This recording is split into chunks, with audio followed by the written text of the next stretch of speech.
अस्सलाम वालेकुम दोस्तों, कैसे हैं आप लोग। उम्मीद करता हूँ आप सब खैरियत से होंगे।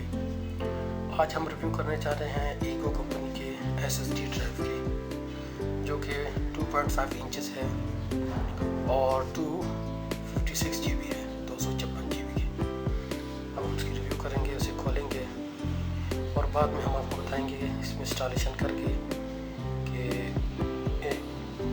कितना फ़र्क पड़ता है इस स्पीड में। यहाँ पे एक प्रोटेक्टर स्टिकर है, अब इसे रिमूव करेंगे।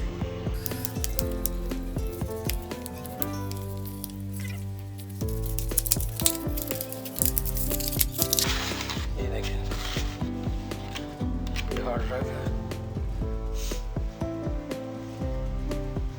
तो इसे इंस्टॉल करके आपको बताते हैं कि इसमें क्या क्या फैसिलिटी